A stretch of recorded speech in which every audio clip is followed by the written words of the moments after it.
Sur cette vidéo, j'aimerais apporter mon soutien à l'UPCOM par rapport à la crise hydrique qu'il est en train de traverser en ce moment sur son exploitation.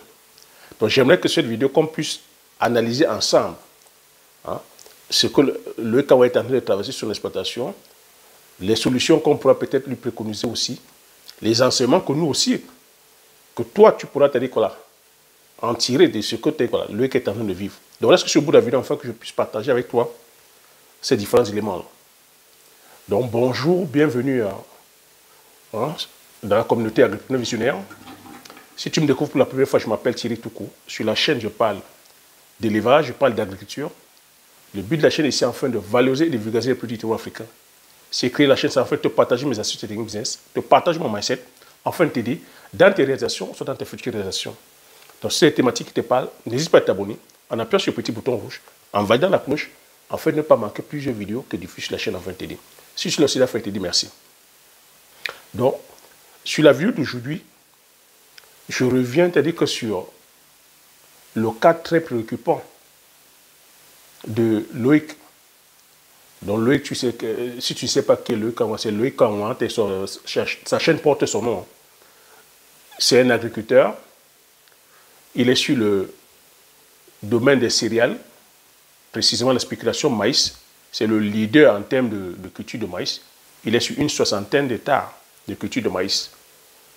Donc il a publié une vidéo sur laquelle il est en train de traverser en ce moment une crise sur le plan hydrique, donc sur le manque d'eau. En ce moment, c'est-à-dire qu'au Cameroun, dans la région de Bafia où il est, il y a une pénurie, c'est-à-dire qu'en termes de pluie. Donc ce qui fait qu'il est en train de perdre les récoltes. Donc sur la vidéo, il a bien montré. Donc, il a 60 hectares de culture. Il a dû abandonner une grosse superficie où il n'a pas pu planter parce que le sol, selon ses dires, il n'y avait plus de pluie. Même les semences qui ont été ensemencées, ceux qui sont en train de pousser sont en train de souffrir de stress hydrique. Il a dit qu'il a eu quelques pluies. Et après, il n'y a plus de pluie. Donc les plantes qui sont là, que souffrent de stress hydrique. Il a donné, c'est-à-dire que là, de façon claire, l'état de son champ, l'état surtout du sol. Il a dit ici, en saison sèche, le sol, ce que je note, le sol est dur comme le caillou. Il a dit comme le goudron, ce sont ses mots. Le sol est dur comme le goudron. Donc, les plantes souffrent de stress, il n'y a pas d'eau. Que même quand on vient verser de l'engrais, l'engrais ne peut pas être absorbé parce que le sol est compact, le sol est dur. Il a aussi soulevé le point de l'irrigation, qu'il a fait un devis. S'il fallait irriguer son champ, son exploitation de 60 hectares, il fallait investir 120 millions de francs CFA. Donc ce qui fait 2 millions de francs par hectare. Il a parlé du problème d'outillage, de mécanisation, qu'il récolte encore à la main. Donc ce qui ralentit aussi le travail. Il a soulevé le problème de financement. Soulevé le problème crucial qui est là du soutien que l'État n'apporte pas, que nos dirigeants n'apportent pas. Il n'y a pas de subvention. Pourquoi moi je reviens sur cette vidéo et quels sont les conseils que je vais préconiser au frère Loïc? J'ai coutume à dire ici, pour toi qui me suis depuis le début, que l'agriculture c'est une science. C'est une science qui est vivante. C'est pour ça que j'ai fait le choix de commencer déjà par la pédagogie. Quand je parle ici des fois d'agriculture industrielle, ou surtout sur les céréales, ça peut laisser présager que c'est des cultures que je n'aime pas. Non. C'est des cultures que j'ai longuement étudiées. C'est des cultures que je suis ici en Occident. Je sillonne l'arrière-pays. Je vois comment les agriculteurs occidentaux peinent, ont des difficultés avec tout ce que Loïc a pu énumérer. Les agriculteurs occidentaux sont subventionnés, dont l'État les vient en aide. Un pays comme la France subventionne les agriculteurs. L'Union européenne subventionne les agriculteurs. Il faut comprendre ici que quand je te dis d'habitude que pour commencer, si tu veux aller te lancer dans tout ce qui est céréales, ce n'est pas, c'est avec un budget pas moins d'1 million d'euros. Des fois 2 millions d'euros. Donc tu entends quand lui te dit que irriguer un champ de 60 hectares, c'est 120 millions. Imagine donc les personnes qui ont 200 hectares, 300 hectares, 400 hectares, parce que c'est à partir de 400 hectares que tu es rentable. Et c'est là où je dis des fois, comment est-ce qu'on calcule donc maintenant la rentabilité? Tu imagines si Loïc va investir 120 millions, lui-même il a soulevé, qu'il ne peut pas se permettre. 120 millions, il n'a pas le contrôle sur les prix, il n'est pas subventionné. Et il n'y a pas que l'irrigation. Il y a aussi, c'est-à-dire qu'il lui faut une moissonneuse-batteuse. Comment est-ce qu'il va faire pour s'en sortir? Et il n'a pas le contrôle sur les prix. Comment est-ce qu'il va faire pour s'en sortir? Donc je dirais que les Occidentaux ont tous ces avantages-là. Malgré ça, ils ne s'en sortent pas. Pour les faits où j'ai expliqué qu'ils n'ont pas le contrôle sur les prix. Maintenant, mon cher Loïc, comment est-ce que tu vas faire pour t'en sortir? Moi, si je parle, c'est des cas que j'ai traversés. C'est pour ça que j'explique à chaque fois que si tu veux te lancer en agriculture, ce conseil est pour toi. J'apporte mon soutien à Loïc à moi, mais au travers de ma chaîne, c'est enfin d'éduquer plusieurs personnes, plusieurs d'entre vous. C'est pour ça que je te dis, quand on veut se lancer en agriculture ou en élevage, peu importe en business, il faudrait se former. J'ai dit se former sur le plan agronomique, parce que ce n'est pas seulement savoir s'aimer, se former sur le plan biologique, se former sur le plan de la microbiologie, se former sur le plan de l'étude de sol. Quand je dis microbiologie, c'est l'étude de sol. Se former sur le plan de la chimie, se former sur le plan environnemental, se former en économie, se former en marketing, se former en vente, se former en stratégie, en géostratégie, en géoéconomie. C'est très important tout ça. Est-ce que tu vois l'intérêt quand je dis à chaque fois qu'on se doit de s'intéresser au sol? Connaître le rôle de la mécanisation. Loïc a dit que le sol est compact. Pourquoi le sol est compact, Loïc? Pourquoi est-ce que, quand je parle de mécanisation ici, ça peut présager que je n'aime pas la technologie? Ton sol est compact parce que, justement, c'est le fait de la mécanisation. Il y a plusieurs facteurs. Le fait déjà d'avoir déforesté, le fait d'avoir, puisque tu es en zone forestière, le Cameroun c'est la zone forestière, Bafia c'est une zone forestière, tu as coupé les arbres, tu as dessouché les arbres, et le fait de venir maintenant avec le tracteur, ton tracteur ça pèse des tonnes, à chaque fois que tu retournes ton sol, et que ton tracteur marche sur ton sol, tu compactes ton sol, et le fait que ton sol soit nu, ton sol ne soit pas couvert, quand le soleil tape dessus, ça tue les micro-organismes, ça tue les vers de terre, ça tue les scarabées, ça tue les termites, ça tue les champignons, ça tue les coromboles, ça tue tous ces micro-organismes qui devraient plutôt être là à jouer le rôle de ton tracteur, ton laboureur. Tu vois que tu t'essaies de la technologie à tuer les vrais laboureurs. Tes vrais laboureurs, ce sont tes mille pattes, tes chenilles, les vers de terre, les coromboles, les scarabées, toutes ces microphones, les micro-organismes-là, qui sont là à broyer ta matière végétale, à la transformer en humus. Ton sol est dur comme le béton parce que tu n'as plus de micro, tu n'as plus d'êtres vivants. Les micro-organismes qui devaient faire ce travail ne sont plus là parce que tu ne les laisses pas le temps. Quand ton sol est nu, le soleil les tue. Quand tu viens remuer la terre à chaque fois, c'est ce que j'appelle, tu viens casser le complexe argilo-humique. Donc tu ramènes les êtres vivants qui sont en profondeur, qui sont aérobiques, qui sont anaérobiques, qui ne veulent pas la lumière, ni le soleil, ni l'oxygène, tu les ramènes en surface, tu les tues. Tu prends ceux qui sont aérobiques, qui ont besoin d'oxygène, comme les champignons, les vers de terre, certains, les scoromoles, les carabides, les escarabides, tu les ramènes en profondeur et tu les tues.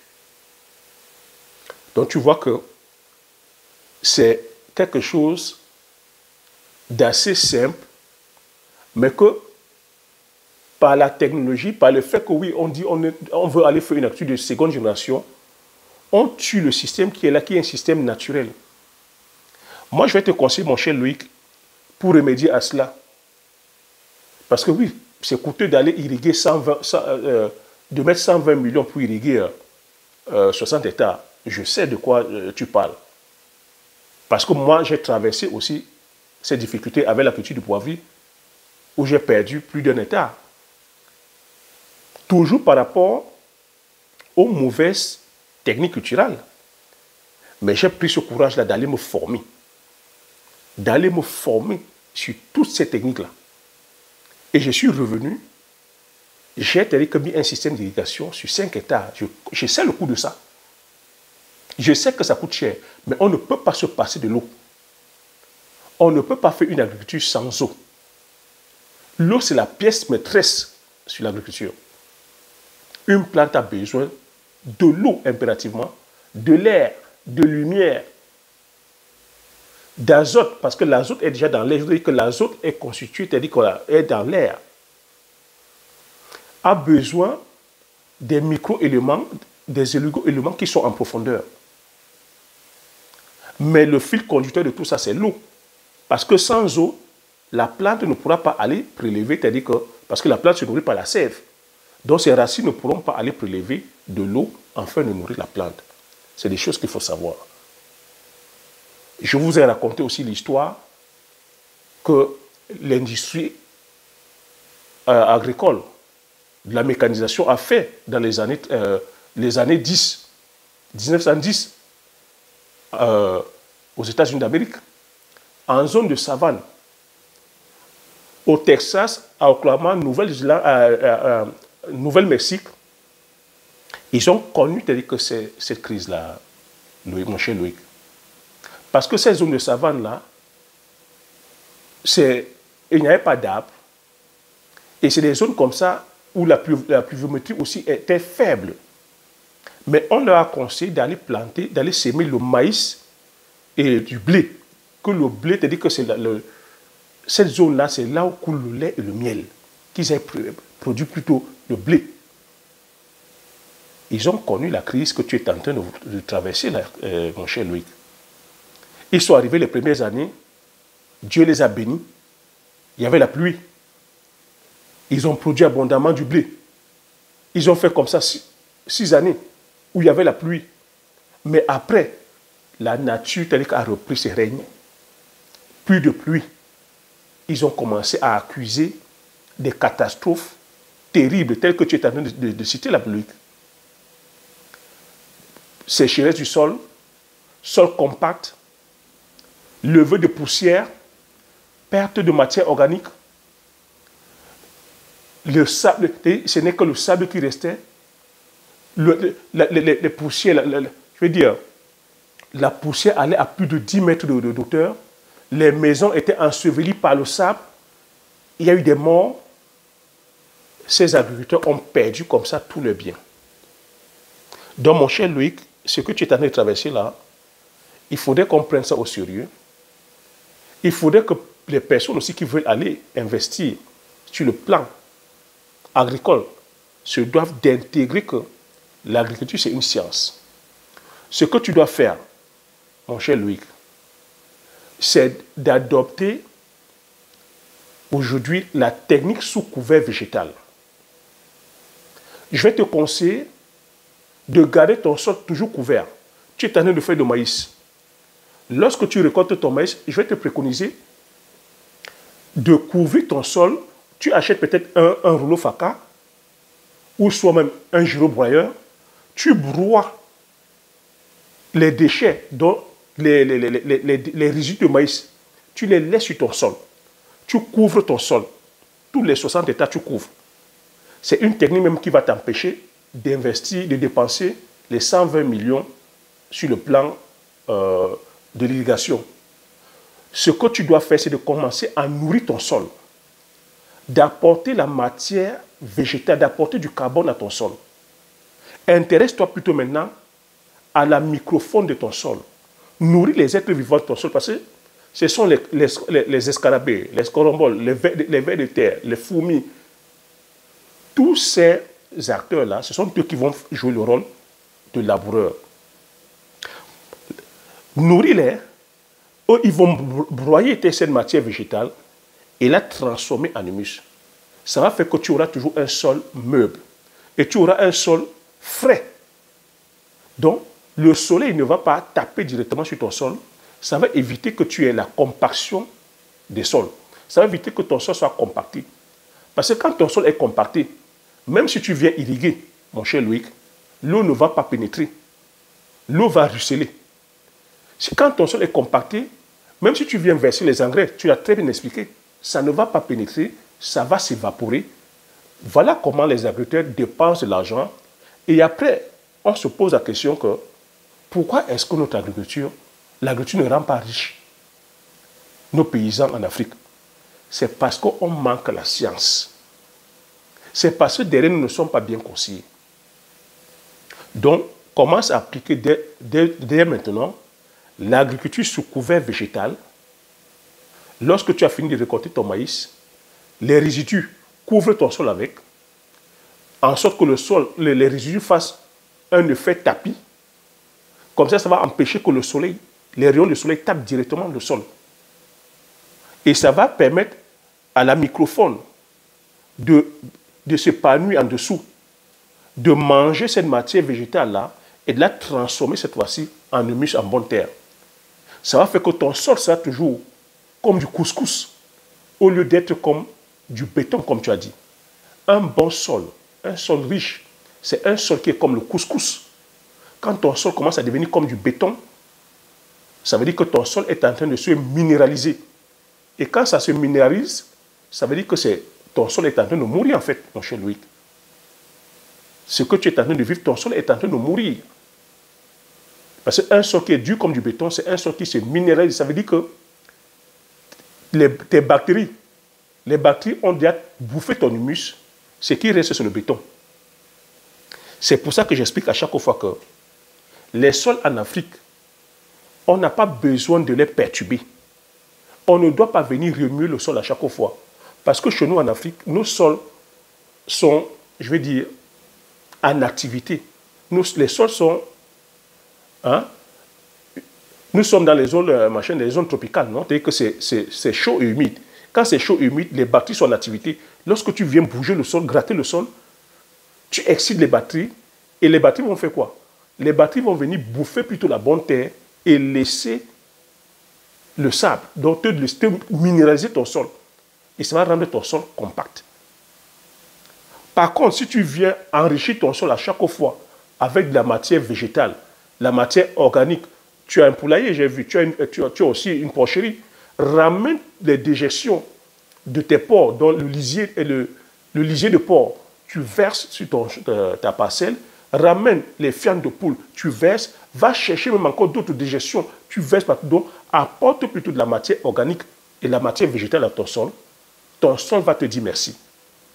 Et ça va comme ça te faire des économies d'eau. Parce qu'il faut comprendre ici que l'irrigation n'est pas la solution. Hein. Il faut aussi comprendre que l'excès d'irrigation aussi crée le désert. Si tu vas aussi irriguer à outrance, tu vas créer le désert. Parce que les eaux sont chargées aussi. C'est ce qu'il faut savoir. Mais par contre, si ton sol est toujours couvert, même si tu viens irriguer, l'effet de la couverture végétale va jouer le rôle de tamis. Ça va filtrer ces eaux chargées-là. Ces eaux sont des fois chargées en sel, en beaucoup d'oligo-éléments. Donc le fait que ton sol soit couvert, la matière végétale va jouer le rôle de filtre. Ça va tamiser les résidus et ton sol ne va que bénéficier de l'eau. Le fait que ton sol soit couvert, ça permet aux êtres vivants au sol de s'épanouir. Et les êtres vivants du sol vont jouer le rôle de laboureur. Tu vas moins labourer ton sol. Le conseil que je vais te donner aussi, c'est d'expérimenter la technique de semi-direct. Donc, lorsque tu fais maintenant la couverture végétale, il ne faudrait plus que tu viennes encore labourer. Je te conseille plutôt de venir s'aimer directement. C'est quoi l'avantage? Gain en termes de dépenses en carburant. Si tu viens faire le semi-direct, tu vois que tu ne vas pas venir labourer. Le gain en temps, le gain en énergie, c'est un gain qui va au finish se comptabiliser sur ton prix de revient. C'est aussi un gain que tu vas pouvoir moins irriguer. Parce que quand le sol est couvert, tu irrigues moins. Donc, voilà autant de choses. Et cette vidéo, je dis, à chaque fois je parle depuis plus de 2 ans. C'est pour ça que j'ai dit je prends la peine comme ça d'éduquer déjà d'abord la population. Parce que le choix des cultures est très important. L'intérêt d'avoir des arbres sur la parcelle est très important. Pourquoi est-ce que tu as le désert là maintenant? Parce que tu n'as pas d'arbres. C'est quoi le rôle des arbres? Les arbres jouent un rôle très capital parce qu'avec les feuilles des arbres, les arbres séquestrent le carbone. Les feuilles qui tombent vont enrichir ton sol. Ça fait déjà une couverture végétale naturelle. Les branches qui tombent vont enrichir la microfaune. Les racines des arbres vont aller perforer le sol. Ça va éviter que ton sol soit compact. Ça va nourrir la microfaune en profondeur. Les racines des arbres qui vont pourrir.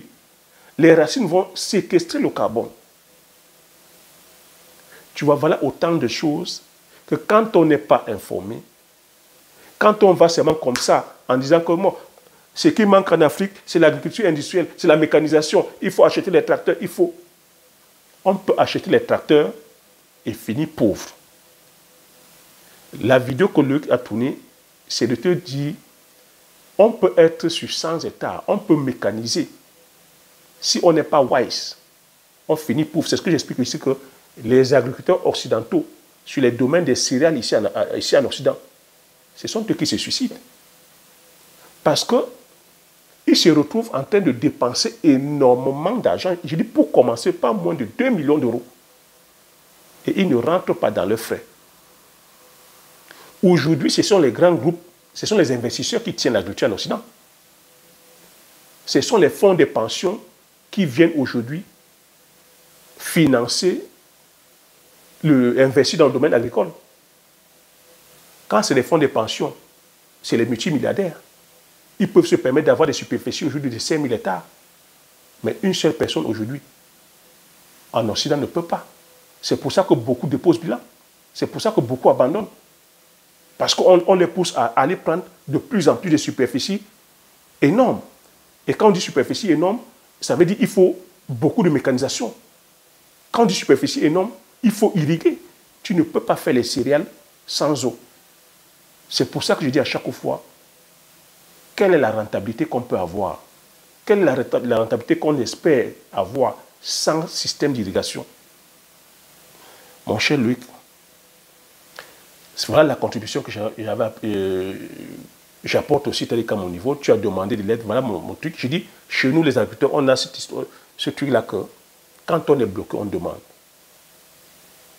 Comme j'ai coutume aussi à dire, nous sommes tous des ignorants, mais nous n'ignorons pas la même chose. Nous n'ignorons pas tous la même chose. Moi, j'ai dit, quand un frère tend la main, je réponds. Tout comme sur mes premières vidéos, j'ai dit, au moment opportun, je viendrai voir chacun et chacune de vous. On se doit de quitter cet omerta-là, parce qu'il y a beaucoup d'omerta dans le domaine agricole, surtout les personnes qui ont la visibilité. Beaucoup souffrent en silence. Mais Dieu merci, les langues sont en train de se délier. On ne peut pas aujourd'hui aller faire une agriculture de complaisance. Quand on ne sait pas, il faut être honnête qu'on ne sait pas, et d'aller se former. De se former. Moi, j'ai payé le prix, et c'est pour ça qu'aujourd'hui, je me dois être sincère envers moi-même et sincère envers les autres. Mon ignorance m'a fait dépenser des millions. Je suis allé chercher la connaissance. Aujourd'hui, c'est ça qui me permet de partager avec vous. Donc, on ne se doit pas d'être là à dire c'est mon précaré, c'est mon... Non.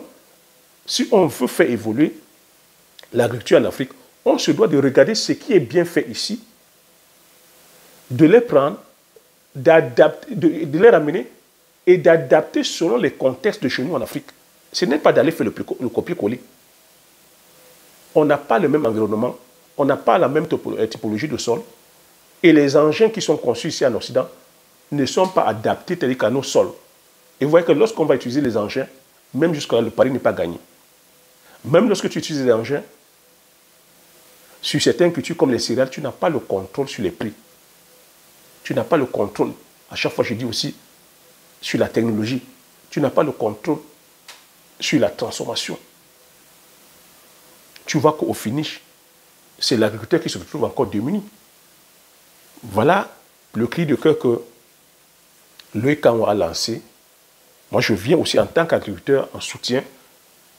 Dis mon cher Loïc, voilà la contribution que je t'apporte. Expérimente l'agriculture sous couvert végétal. Expérimente le semi-direct sous couvert végétal. Nourris plutôt la microfaune. Apporte plus de carbone, apporte plus de matière organique à ton sol. Ton sol va te remercier. Les êtres vivants de ton sol vont te remercier. Tes cultures sont abondantes. Et tu pourras irriguer moins. Parce que le but, c'est ça. Tu vas irriguer moins. On a déjà assez de pluie. Mais si tu protèges plutôt ton sol, tu pourras jouer sur les réserves d'eau qui sont au sol. Parce qu'il faut comprendre aussi que le sol respire. Donc, il y a ce qu'on appelle l'évapotranspiration. Le sol aussi respire. Donc, l'eau s'évapore. Donc, quand tu couvres ton sol, quand tu fais la couverture sous couvert végétal, ça évite que l'eau s'évapore. Donc, quand l'eau s'évapore même, la couverture végétale là joue le rôle de tapis. Ça empêche l'eau de s'évaporer. Ça maintient l'eau au sol. Ça maintient tout ton sol frais. Et ça te fait des économies en termes d'irrigation. Donc, voilà, mon cher Loïc, ce que j'avais aussi à partager comme contribution. Voilà aussi ce que j'avais apporté aussi à la communauté. Quand Loïc, quand moi met une vidéo comme ça, il faut comprendre que c'est pour interpeller chacune de vous. C'est pour que vous vous questionnez. Tout que tu m'as dit, on se doit de se questionner. On se doit de se questionner sur les choix, les modèles agricoles. Avant de se lancer, il faut comprendre que c'est un domaine sur lequel en Afrique, nous ne sommes pas subventionnés. Nous sommes sous-équipés.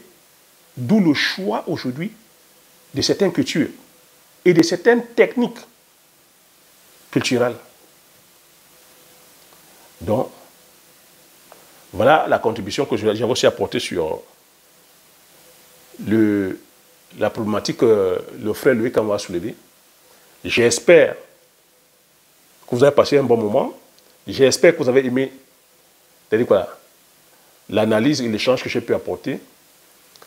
Laissez-moi aussi vos commentaires, vos suggestions sur la barre des commentaires. Ça pourra aussi aider la communauté. Et peut-être que Loïc Kanwa aussi pourra prendre quelques éléments, puisque c'est une question ouverte qu'il a posée. Partagez massivement la vidéo autour de vous, afin que ça puisse bénéficier à plusieurs d'entre vous aussi. Abonnez-vous si vous n'êtes pas encore abonné, afin de pouvoir faire grandir la communauté des agriculteurs visionnaires. Comme j'ai coutume à dire, l'information, c'est la connaissance c'est la richesse. Une fois que tu as ces informations, tu appliques tes stratégies et tu passes l'action massivement afin d'impacter ta vie et impacter la vie de tous ceux qui t'entourent. Sur ce, je te dis merci et à la prochaine vidéo. Ciao.